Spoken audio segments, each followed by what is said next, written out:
We had finally found it. Our forever home. After years of saving and dreaming, my wife Simone and I moved our 10-year-old daughter Maya into the Maple Creek subdivision. It was the picture of suburban perfection. Quiet streets, manicured lawns, a place where Maya could finally have the backyard she always wanted. Our first project wasn't inside the house. It was in the front yard. A heritage garden, a living tribute to my late grandmother, filled with the collard greens, sweet potatoes, and okra she had lovingly grown for us every summer. It was more than just a garden. It was our roots, planted deep in new soil. But in Maple Creek, roots like ours were not on the approved list. Our first official welcome came from Eleanor Vance, the HOA president. She glided onto our lawn in a cloud of expensive perfume, her eyes scanning our thriving vegetable patch with a look of profound disapproval. "Oh, how vibrant," she said, her voice dripping with a sweetness that didn't quite mask the steel beneath. 2 days later, the first violation notice was taped to our door. The reason? Our garden was not in keeping with the aesthetic uniformity of the community. I tried to be reasonable. I read the HOA bylaws cover to cover. There were pages about lawn height and approved shrubbery, but not a single word forbidding vegetable gardens. When I pointed this out to Eleanor in a polite email, she didn't respond. Instead, she called an emergency board meeting and, with her cronies, passed a new rule overnight specifically banning front yard food cultivation. The war had begun. Her harassment was a masterclass in passive aggression. More fines arrived. Venomous whispers started circulating on the neighborhood Facebook group about how our unsightly garden would attract pests and lower property values. It was a thinly veiled campaign to make us feel like we didn't belong. I knew arguing was pointless. So I started documenting. I installed a series of tiny hidden cameras around our property, their lenses trained on the one thing we were determined to protect. The breaking point came on a Saturday. We were out for the day, visiting family. When we returned home, my heart shattered. Our garden was gone. A professional landscaping crew had been there. They had ripped out everything, every last collard green, every sweet potato vine. The rich soil was turned over and covered with sterile, lifeless green sod. My grandmother's legacy, erased.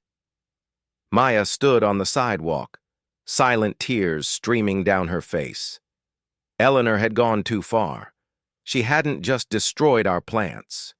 She had attacked our family, our heritage, but what she didn't know was that my hidden cameras had captured everything. If you've made it this far, please make sure to subscribe to Drama Lady Files. The footage was my kill shot. It showed Eleanor Vance herself, standing on the sidewalk, clipboard in hand, personally directing the landscaping crew. The audio was even more damning. I could hear her telling the foreman, "Rip it all out. I want it looking clean and uniform like it's supposed to." But that wasn't the only thing I found.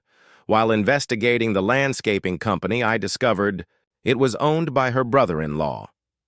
And when I cross-referenced the HOA's financial records, I found she had paid his company 3 times the market rate for the service, directly from our community funds. This wasn't just harassment anymore. This was embezzlement. The next HOA meeting was standing room only. The neighbors, stirred by the drama, had all come to watch.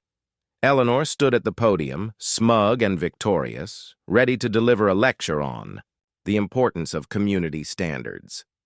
She had no idea she was walking into her own public execution. When the floor opened for new business, I stood up. I didn't raise my voice. I simply said, "I have a presentation." I connected my laptop to the projector, and the room fell silent. First, I showed the high-definition footage of Eleanor ordering the destruction of our garden. Gasps rippled through the room. Neighbors who had believed her lies now saw the truth in crystal-clear detail. Then I displayed the doctored invoices and bank statements, a clear and undeniable trail showing how she had used HOA funds to enrich her own family. Her scheme wasn't just petty, it was criminal. Eleanor's face went from smug to pale to a mask of pure, cornered rage. She started screaming about rules and respectability, but no one was listening. Her manicured tyranny had been exposed. The final, beautiful moment came when two police officers, whom I had notified beforehand, walked quietly into the room and placed her under arrest for fraud and destruction of property. In the end, Eleanor was removed as president and forced to pay for the damages both to our garden and to the community's finances. But the real victory wasn't her downfall. It was what happened next. The very next weekend, dozens of our neighbors, the same people who had whispered about us, showed up at our house with shovels, seeds, and soil. They helped us rebuild our heritage garden, bigger and more beautiful than before. It became a symbol not of defiance, but of unity.